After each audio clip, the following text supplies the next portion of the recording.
Given the themes around herd improvement, thought we'd just touch on what's that mean and the value of that. Touch on our breeding scheme, what we're doing at LIC on a high level, but some of the breeding goals in there as well.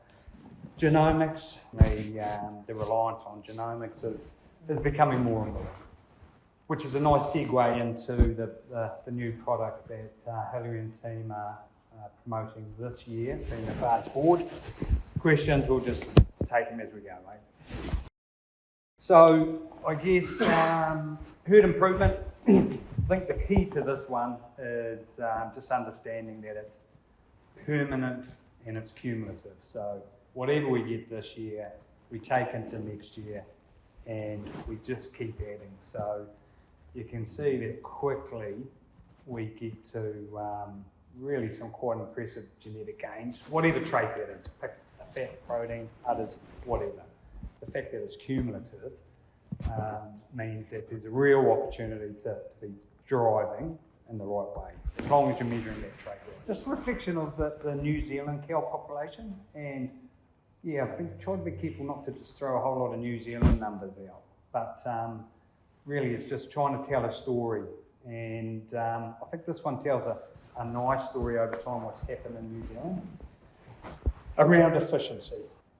If you look at the fat, these are breeding values in the national cow population, so across all breeds. So if you follow that blue line, you can just see that it's tracking really nicely year after year. That's a result of genetic gain, clearly. So same deal with protein, the green line, just tracking really nicely. Then if you look at that yellow line being live weight, yep, it's increased, but certainly not to the same degree. So you can see from 1997 through to 22, it's increased there by, 10 kgs of live weight. So effectively what we're saying is, yep, the cows have got slightly bigger, and I'd say a lot of that's a result of moving to more of a crossbred population, less fusing. But more importantly, that gap between live weight and those production traits is widening. So effectively we're saying, hey, we're getting more from each kg of live weight. So that's efficiency, which is reflected in that BW line as well. Right, let's just have a look at those productive cows, 4 to 8 year old. Let us split out by breed, Holstein Friesian, crossbred Jersey. So you can see in the Holstein Friesian, 51,000 cows. These are herd tested all the way through at least 4 times per year, just so that we've got nice data, parentage has been done, it's clean data. And let's just break that into quartiles, 1 to 4, based on BW. So that top one there, you can see the average quartile is 163 BW.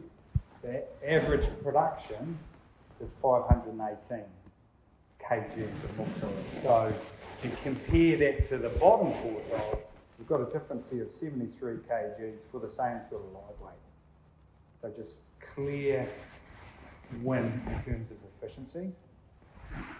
And the same deal for the crossbred. So another, 63. And in this case, we're actually getting that through smaller live weight. So even more efficiency. So the average for that top quartile being minus 4 kgs, the top quartile, sorry, and the bottom quartile being 10. So 15 kgs heavier and doing less. But you can see the BW difference there. And the same deal for the Jersey. So I guess just a nice kind of a test case that, hey, is BW working? And that's okay for that. So the breeding scheme, this is kind of us on a page, what we're doing within the breeding scheme. So we are driving for BW. So BW is the National Breeding Objective. Dairy NZ, independent body, they set that. So we kind of see that as those are the goalposts. It's our job to try and kick the goals, if you like.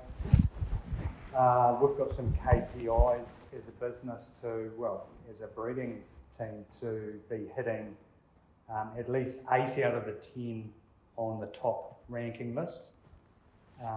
Yet we're only sire proving probably half the bull. So it's a stretch target, but on average we're getting there. And I guess as a result of driving for that BW, it is around aggressive grazing, efficient production on pasture, fertility. It's a big one, and it's a frustrating one. Be a very wealthy person if you could really nail that one. There's so much going on. And DairyNZ have actually just changed what fertility looks like in terms of some of the methodology and how they're calculating that BV. So effectively, there's the ability for those cows to get in calf in the first 42 days, which is not a bad measure, but we just need more information coming through to get more accuracy in that one. It's probably the same here, I'm assuming. You know, we want these cows to get in calf in 360 days. If they don't, I mean, there's not too much give in terms of how they're carrying over in your typical New Zealand system. So I'm assuming that's pretty much the same here. So we're getting about 5 lactations, just under 5 lactations on average. So we certainly want to maintain that, and if we can increase that, even better, just from an environmental footprint as well. So I guess when it comes to the breeding scheme, in terms of that one, yep, we can push hard on BVs, but then some phenotypic sort of, I guess, avenues is we will not work with a bull dam that hasn't calved as a 2-year-old or recalved as a 3-year-old. So she needs to show that she can do it. There are the odd exceptions to that where, for example, she did calve as a 2-year-old, we purchased the bull, she's in the system, we find out late that she didn't get in calf. So there's the odd exception. And the other one could be where embryo transfer has been involved, and that does compromise them. Temperament, milking speed, so herds getting much bigger, there's just no time to be fluffing around, so we need cows coming in, leaving, easy care, easy for the staff. It's probably the biggest whinge that we hear is it's not milk payout, it's not weather, it's staff, so retaining staff, and that goes towards that clearly. Said fertility 3 times, probably the same thing for udders, and we're hearing more and more of this one, especially as production's increasing. And I'll just put up a couple of the trends in terms of the young bulls that we're buying, but we're heading the right way. We need to decide whether we want to push harder on that. I guess if we push harder on anything, whether it be udders, fertility, whatever, you're compromising other traits. So it's just trying to have things in balance. But definitely a big focus around udders. Clearly resilient and healthy, that goes with longevity. And if we look at breed, in terms of the Holstein Friesian, we're looking for that sort of moderate size. We've had experience in New Zealand where, certainly in the 90s, where the Holstein Friesians just got too big. You know, that North American Dutch genetics flowed in. They did a really good job with production udders, but really failed around fertility and that size. You know, farmers just don't want them that big. So we're keen just to keep that moderate size. Again, there's a trend coming up that I can demonstrate that. Jersey, quite the opposite. You know, listening to farmers, they want bigger jerseys. And that's not always just stature, but just more robust, capacious jerseys. And Kiwi Cross, that one's been interesting because once upon a time when we kicked this one off, a Kiwi Cross could be anything from a J12 to an F12. And we even had the old 13 in there, which worked really fine. But then over time, farmers were just getting too much of this, you know, big and small, different colours. Colour's less of an issue to the size, so we have squeezed that up. Generally, that F8 to F12 seems to be the most preferred, but certainly the BVs drive it. So as long as the production BVs are there, but also the live weight. There's good examples where we've had J11s and they've come through with a higher live weight than the F11s. Just a reminder of what's within our breeding objective, just to give you a flavour for what we're driving for. And this obviously changes every year. So it used to be February, it's now December. Dairy and Z will update this. That incorporates whether it's new traits or new definitions. More importantly, probably the economic value sitting in behind it. So we drive on this, but we have our own index, which is Livestock Selection Index. And really, the idea around that one is for us to try and get ahead of the game. So BW is all about the now. Clearly, what we're trying to do is we're contracting cows today that will have calves in a year's time, which will produce semen. The following year won't be available until a year after that at the earliest. So we're trying to say, well, where do we believe BW is going to be in 3 to 5 to 10 years' time? And we've done a pretty good job of that, I think. If I look at the differences now, effectively we've been at that 1-for-1 with protein and fat for a while.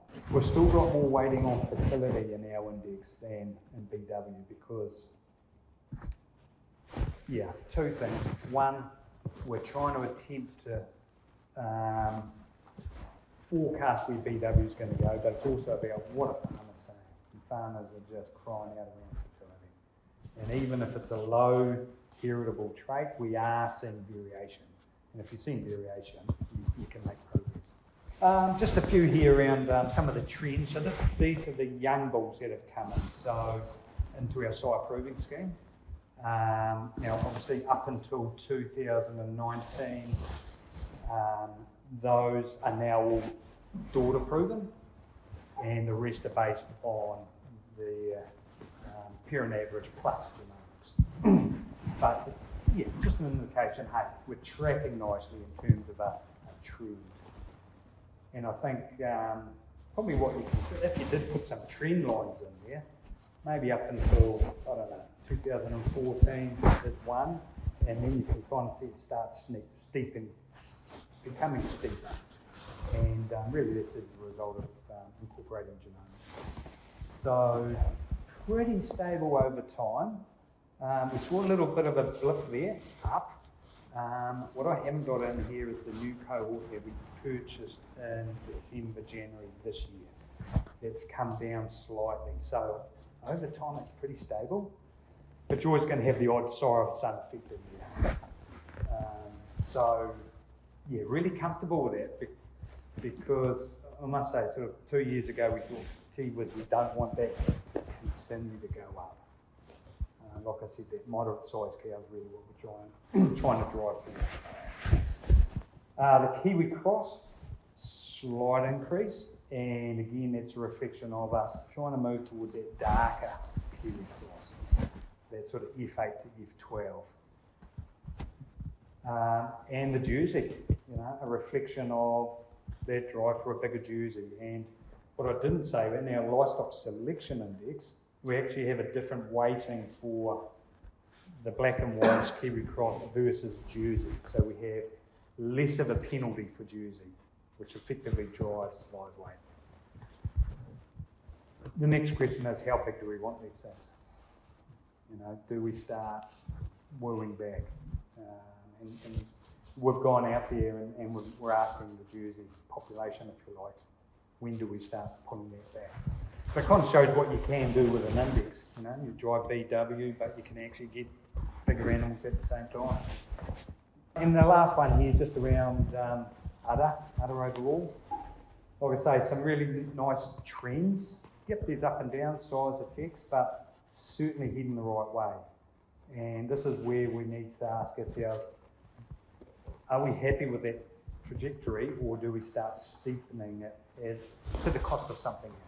Certainly the Kiwi cross and the Holstein Friesian, some really nice lifts, and that's gone up again this year actually with the 24 cohort, which is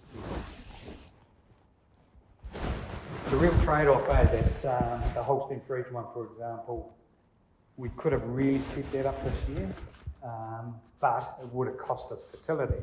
So what do you take? There's no point in buying bulls if they're at, in our scale, -3 fertility. Last one on the breeding scheme, this is really what we do as a team on a page. So just real briefly, in December we will hit the database. Most cows are herd tested, so we'll identify those, rank them, about 20,000 per breed. A lot of that filtering, if you like, is done on a computer screen, and then we'll physically inspect thousands of pedigrees, and we will narrow that down to about 5,000 animals. That's across all breeds, and then we'll get out and inspect them. So that job's happening right now. All the in-milk cows we will inspect just to make sure they're up to speed confirmation-wise. Talk to the farmers, what do they like in the shed, those sorts of things. And we'd probably drop out maybe 5% that aren't suitable. We'll identify the very top group to enter into quite an extensive ET program. So at the moment we're producing about 2,000 embryos. We're looking to scale that up. On top of that, we work with farmers and facilitate work, which is probably another 1,000 embryos. So as a result of all that work that we do with the contract mating and ET, we end up with about 1,700 bull calves that we genomically screen, and narrow that right down now to purchasing 175. So essentially 1 in 10 across of all those. breeds. Yep. So 1 in 10 of those people ultimately purchase. So there's a real kind of steep funnel. And coming back to your point around diversity, you know, when we narrow down to that 175, it's not just the top 175. We might go down to bull 500, because there might be bulls in here that have index, but they haven't got fertility, haven't got others, or we've got too many of the same bloodlines. So we want diversity throughout that group. And the question we ask ourselves as we're going through that process, yeah, it takes us a while, but it's a good process, is if we're going to buy them, we need to be prepared to market that bull day dot. You know, gone are the days where, oh, we'll have a punt on him, he might come through with a daughter proof. Well, that's probably a $70,000 question, that one, so we need to be prepared to go with them day dot. So we have just reduced our side proving numbers. So now 60 Holstein Friesian, 60 Kiwi Cross, 25 Jersey. Genomics. So clearly playing a big part in what we do. You guys understand the basics behind genomics. At the end of the day, every animal is different. What did they pick up from mum? What did they pick up from dad? At the end of the day, what we're trying to do, whether it's a foolproof or get an indication of how a cow's going to perform, is try and predict best what how it's going to do. So I really like this example. So hey, let's say you've got 20 animals, they're all full sibs. At the end of the day, they end up with a VW of 500.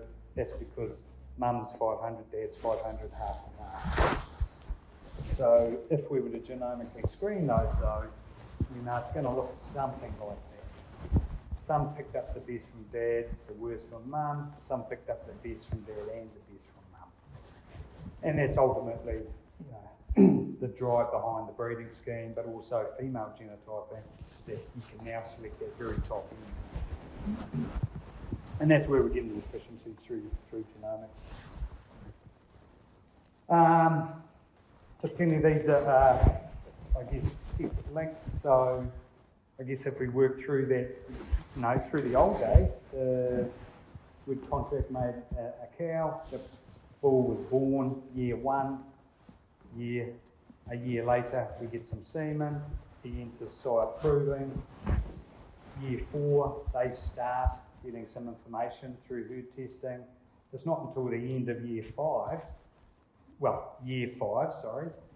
that they've gone through a whole season, those daughters, and here's the daughter-proven bulls that we have to take in. So quite a long process, and then year 6 before those daughters are born into the herd. You know, we get to the breeder's equation. So I guess those in blue is where genomics is having a real impact. So selection intensity. In the old days, you know, we used to contract make probably 600-700 animals. Now we've gone to 4,500-5,000. And we're testing 1,700 down to 145. So that's the selection intensity, the accuracy. So those, whether it's a young heifer or a young bull, that moves from kind of that 30 to 35% accuracy up to say 50, 55. But the big one really is that generation interval. You know, by cutting that all the way down, that's where we're getting the big advances in genetic gain.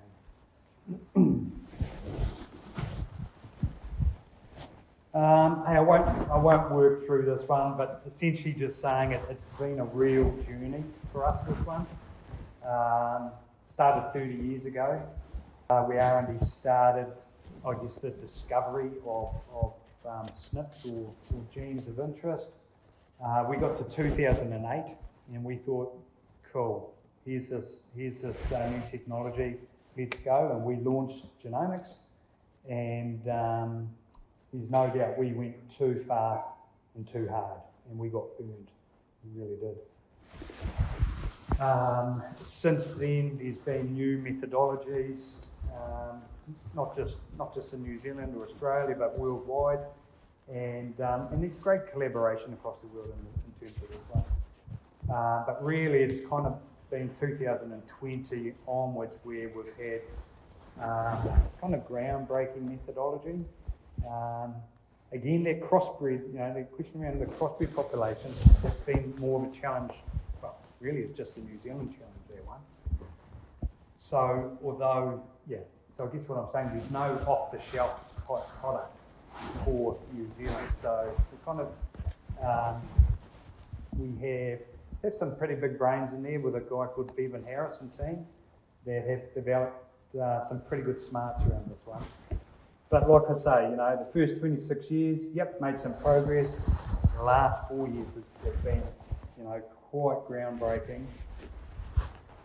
And some of that also is around what goes into that data set, if you like. So you can have all the methodology in the world, but it's all about the reference population. So if you look back in 2008, we had 5,000 bulls, 5,000 females in the reference population. You know, we thought that was pretty good. But like I say, we had bulls crashing and burning. There was a whole lot of bias in there.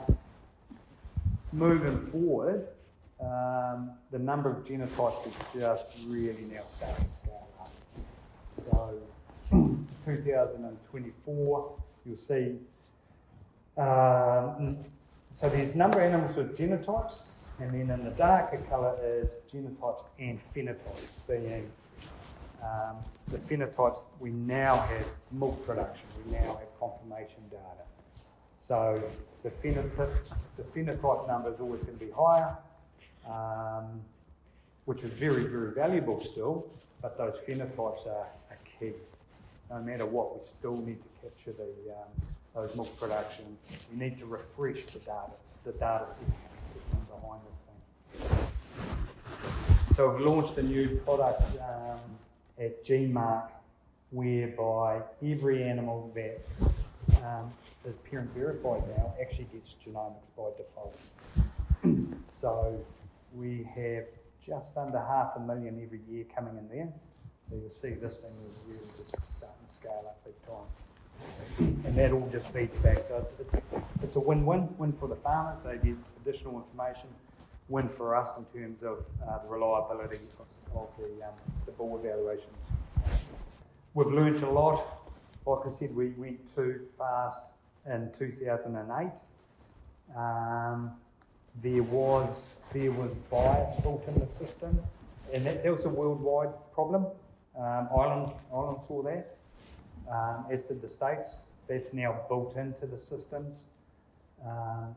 There's a pre-selection bias of young animals, saying that we're working with the very cream of the crop in terms of size selection. Well, there's bias even built in that. So there's a whole lot of adjustments that take place. I'd like to say the reference population must be maintained. So we have still probably the largest, well, probably the second only in the world now, functional site proving scheme that is fully structured. But we have to, because, especially around the confirmation traits, because New Zealand, well, the Kiwi crossbred farmers, they don't go and classify their animals. They herd test, but in terms of getting udders, capacity, all those sorts of things, live weight, they don't do that. So within our structured scheme, we still have about 200 farms around the country that we get in there, we do all the measurements. Every animal is verified, genomically screened, weighed, conditions good. So I can't see us moving away from that one. What it's meant to our breeding scheme, this is just a snapshot of the size of sons that are coming into our scheme. So the darker lines here are the number of, or proportion of daughter-proven sires. So you can see that's really starting to wane away. And that's really just a reflection of our confidence internally with where we're at with genomics.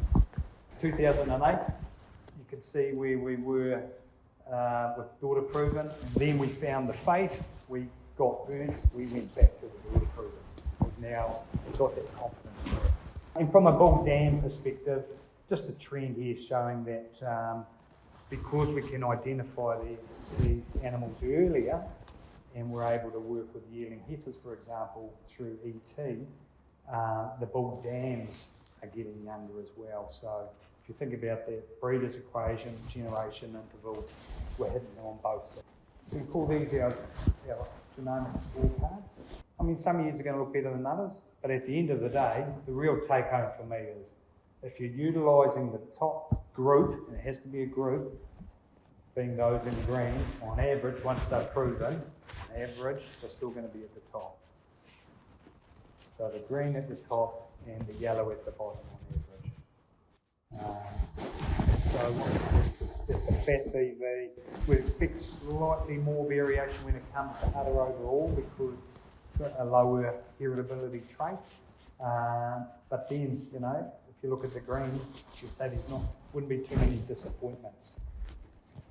Fast forward team. So I guess, that's kind of a nice segue into this new offering. So the group that's been pulled together, they are the top end bulls. All of these have been utilised within our own breeding program. So we utilise them as yearling bulls. We get first crack at the semen as they produce, but now these are made available. So I guess the way we select these and why they become size of sons is, yes, based on their index. Are they a proven cow family? What's the depth of family? And again, we're just looking to make sure that there's some diversity through here. Because, back to that team concept, it's important to be using a team. You certainly wouldn't want to be picking out one bull and saying he's the winner. If you got lucky, that's great. But if you were very unlucky and it was that bottom green, then you'd be disappointed. So this is the type of concept I guess we've been using in New Zealand for a while through what we call our forward pack, where we'll have the best of the daughter-proven bulls and the best of the young bulls. I think there is the opportunity to be wrapping this up the same. So if you were lucky enough to get all 7 of these, plus utilising the best of the daughter-proven, whatever selection you make, then as a team, you're hitting the best of the best. Just a couple of things here around reliability to demonstrate that team approach. If you were to pick one young bull with a reliability of 50%, he can still move up or down 100 points. If it was without genomics, it would be something like 180, because it'd be at 35%. So we've got a better prediction. If we were to squeeze that up to a reliability of 80%, and this is about average for a bull that's just getting his first proof, he could still move 60 or 70 BW up. If you then look at a bull that's at 99%, yep, he can still move, but it's probably only 15 to 20 BW. So the higher we can get that reliability, the less variation we're going to use. So if you think about these young bulls, if you're looking at that kind of 6 to 8 and you're getting into the 90%, then that's pretty comfortable. But if you start using the 1s and the 2s, then certainly, you might strike gold, but you do so with the rest. So I think it's getting your head around, it's a team concept. Even if you went, genomics is not for me, and you look at bulls like this that have an 80% reliability, okay, so they might have 90 the finished forward test, everything's there. They could still move 60 to 70 BW. But if you use, say, 4 of those daughter proven, then they'd be at about 99%. So the lower reliability, you simply need to use more of them. So the idea was to have a team reliability as high as possible. This is some of the take-homes, permanent, cumulative, of production is key, but live weight plays a big part, but importantly, it doesn't matter what breed. You can be efficient in every single breed. Clearly, genomics is allowing us to put the pedal down, so we've probably increased over recent years, maybe 60% faster in terms of this is BW delivered on farm. So this is not just around the bulls, in terms of what's being delivered on farm is about 60% over the last few years. We have some key performance measures that we're reporting to the board, and one of these is around faster genetic gain. So we need to report what's coming into the bull team, what's being delivered through our teams, but what's actually being delivered on farm. And we measure those heifers that are born and retained on farm. So we're tracking that all the way through.